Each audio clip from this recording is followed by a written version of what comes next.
Immigration is about laws and regulations. It's not about Facebook likes. Ganito ang mga headlines na kumakalat sa social media ngayon mula sa mga hindi opisyal at hindi beripikadong websites. Ito kahit na walang opisyal na anunsyo tungkol dito, ang Immigration, Refugees and Citizenship Canada o IRCC. It's because sensational kasi siya. And maraming mga kababayan ang sakasakali ay maapektuhan ng changes na ito. And hindi rin nakatulong na maraming mga content creators na kinapitalize itong Facebook post, gumawa ng content, and then from there, naging uncontrolled na siya. Marami ang unnecessarily na stress dahil doon sa balita na ito. Ayon kay Nagsimula Apple ito Apuntar, doon sa isang lisensyadong website paralegal, na misleading umano ang kumakalat na balita. Nobyembre 2025 nang ilabas ng gobyerno ang Immigration Levels Plan kung saan sinabi na may 170,000 work permits silang handang ibigay sa taong 2026 hanggang 2028. Under dito sa International Mobility Program, mostly mga LMIA exempt na work permit, karamihan dito ay open work permit.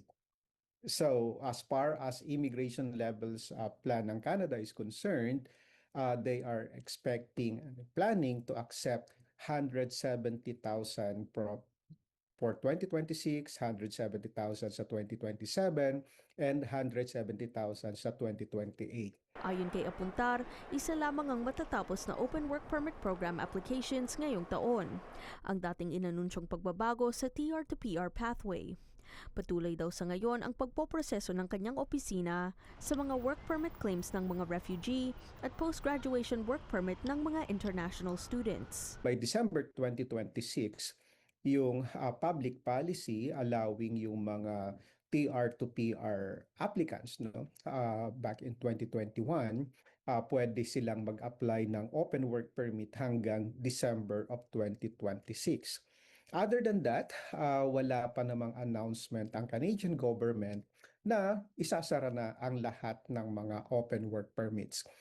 Payo niya sa publiko, ugaliing tignan ng mga official government websites para masiguro na may katotohanan ng mga balita tungkol sa immigration na nakikita online. Kung gusto niyong matiyak na totoo ang mga balita na nababasa ninyo, always check canada.ca.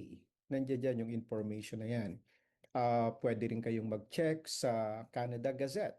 So kung merong mga major changes sa immigration programs, definitely it will be published by the Canadian government sa kanyang mga websites.